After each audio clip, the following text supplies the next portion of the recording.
Erwin Tulfo. Binutol mo talaga taong bayan, Erwin Tulfo. Puta, akala talaga namin tutulungan nyo ng kayo magkapatid yung mga nakaapi. Putang ina ninyo, kayo pala ang mga aapi sa bayang Pilipinas, mga hayop kayo.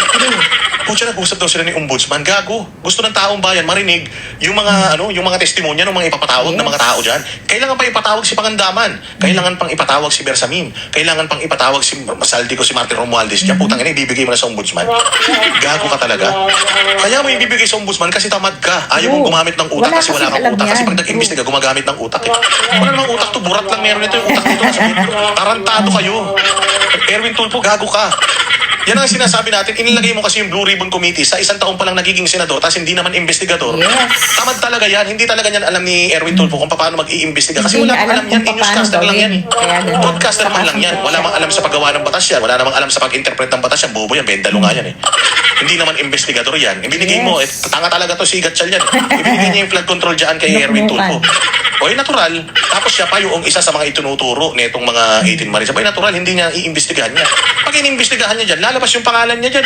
Lalabas yung pangalan ng mga kasamahan niya sa congressman dahil tao man ni Romualdez yan si noon eh.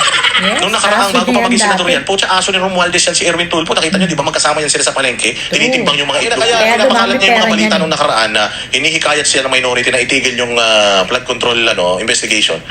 Kasi ayaw niya talagang ituloy para masisi yung minority dahil sa mga initial pronouncements niya. Ibibigay na daw niya kay Boying Rimulya, malapit na mamatay yung tao, bibigyan pa ng sobrang daming trabaho.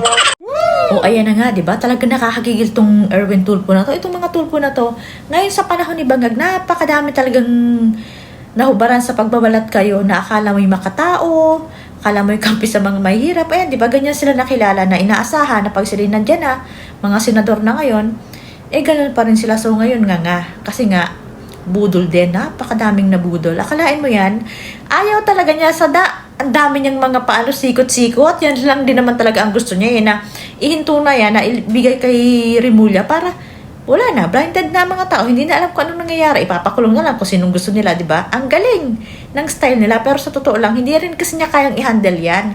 Hindi naman marunong ano bang alam niyang Erwin Tulfo na yan? Nakilala lang sila na brusko-brusko, pero yung alam nila, yung knowledge na hindi ganun. Kaya wag siyang mag-inarte, karapat dapat lang siyang berahin ni Boss Dada, di ba? Ayan, pinagmumura siya. Kasi nga, akalain mo yun, ang dami-dami mong pinagsasabi noon, tapos ngayon nga, wala pala. Iaasa mo pa pala doon. Naku, grabe. Pero mabuti na rin yan, di ba nga? At kahit pa paano, nakita natin na matutudo ka na tong pagiging, nila, kunyari ay makabayan, makatao, at kung ano-ano pang kabutihan ang ginagawa nila na wala naman pala talaga at pera-pera lang din. At asong-aso pa ng Bangag. Utangin na yan. Ayan. Berahin mo, Boss Dada. Ng Blue Ribbon Committee, yung investigasyon ng blood control project sa Ombudsman. Grabe, Wala na. galing, no? Tapos na. Yan yung sinasabi natin.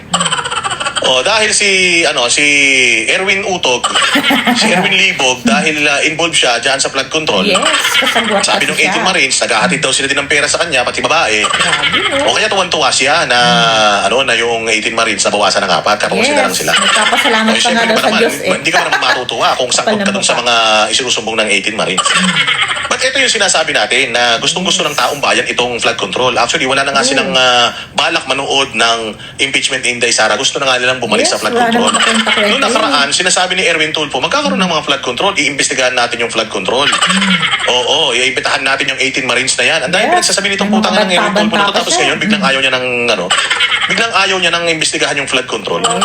Pucha yan, trabaho ng Blue Ribbon Committee yan, trabaho ng Senado yan, ipapaubayan na daw nila kay Ombudsman. Pwede naman na mag-imbestiga si Ombudsman, tapos kayo mag-imbestiga din, tapos gumawa kayo ng mga gumawa kayo ng mga, gumawa kayo ng mga komite, or mga committee report, or mga report, recommendation, para matulungan ninyong Ombudsman.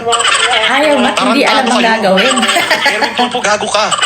Yan ang sinasabi natin, inilagay mo kasi yung Blue Ribbon Committee sa isang taon pa lang nagiging senador, tapos hindi naman investigador. Tamad talaga yan, hindi talaga yan alam ni Erwin Tulfo kung paano mag-iimbestiga. Kasi wala mang alam yan, newscaster lang yan eh. Broadcaster man lang yan, wala mang alam sa paggawa ng batas yan, wala namang alam sa pag-interpret ng batas yan, bobo yan, bendalo nga yan eh. Hindi naman investigador yan. Ibinigay mo, tanga talaga to si Gatchal yan. Ibinigay niya yung flood control dyan kay Erwin Tulfo. Natural, tapos siya pa yung isa sa mga itunuturo nitong mga 18 Marines. Abay natural, hindi niya iimbestiga iniimbestigahan niya. Yes, Pag iniimbestigahan kasama niya dyan, siya eh. lalabas yung pangalan niya dyan. Lalabas yung pangalan ng mga kasamahan niya sa congressman dahil tao man ni Romualdez yan si ano noon eh.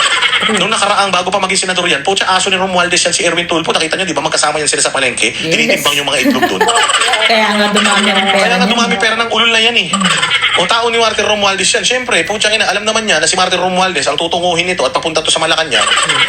Pucha, kaya hindi niya na ngayon iimbestigahan. Eh, akala ko ba nire-represent niyo yung boses ng taong bayan? Eh, yan ang Walang gusto ng ganun. taong bayan eh, na mag-imbestiga sa flood control. Ba't ayaw nyo na? Di ba sinabi mo na yung minority ang ayaw ng flood control? Sinungaling ka talaga. Pautot Pagtakin lang mo, yan ayaw yun. ng minority ng flood control hearing tapos ibinigay mo sa ombudsman. Di ibig sabihin, sumunod ka sa minority? Ang ina kaya, pinapakalat niyo yung mga balita nung nakaraan na hinihikayat siya ng minority na itigil yung flood Yes, control yung pautot investigation.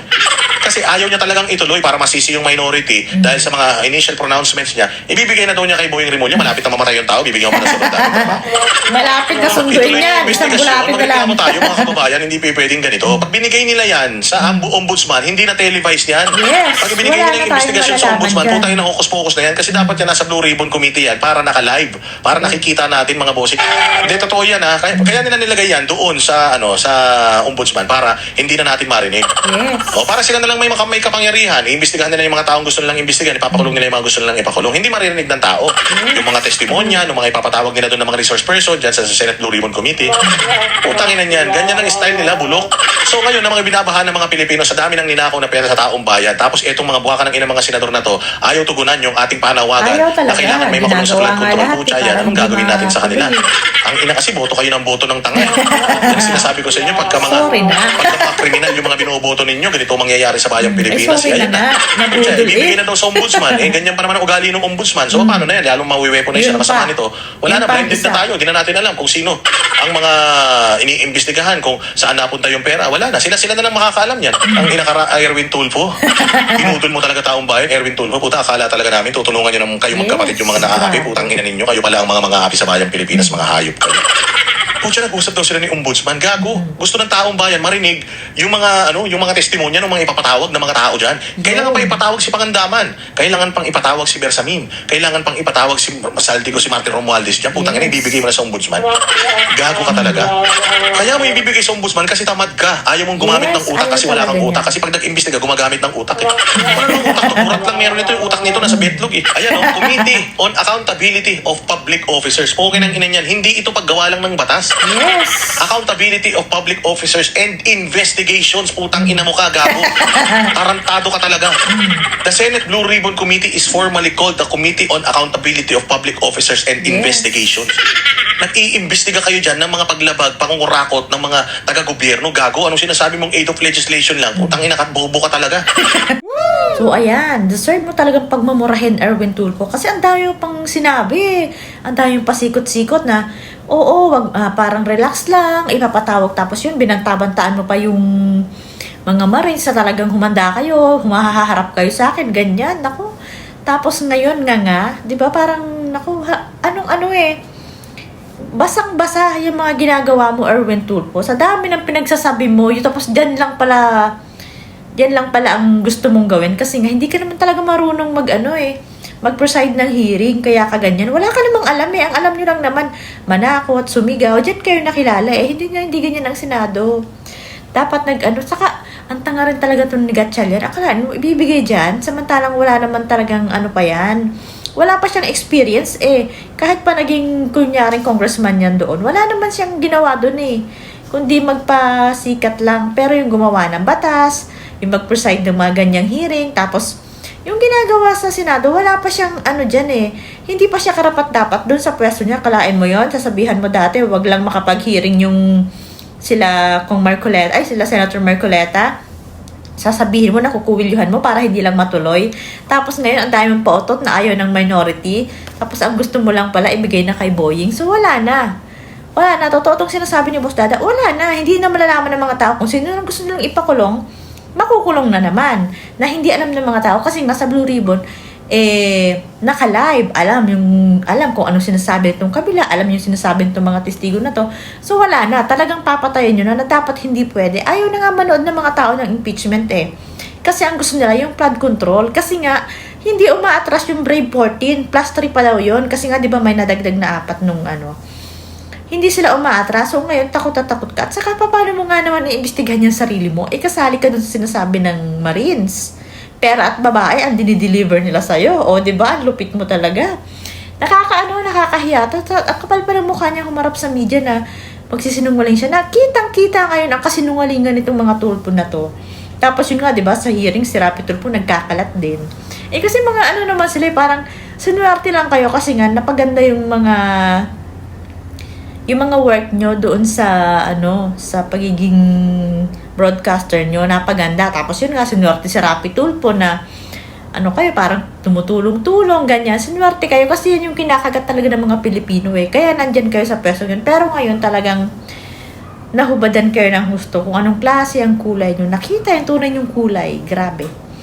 Buhayang-buhaya, asong-aso. Ganon. Kitang-kita yung mga style nyo na yan. Kalain mo, talagang wala. Kasi nga di ba't kasama nga yan ni Romualdez na naghahawak ng itlog dahil sa palengke. Tapos yung kunyari na warehouse na parang ni-raid, yun naman pala yung pag-aari din nila, di ba? Yung mga ganyan, kasama yan, alam na alam yan yung mga ginawa nila ni Romualdez. At saka, di ba nga yan ay may issue pa na ang laki ng pera niya, na daw lang niya.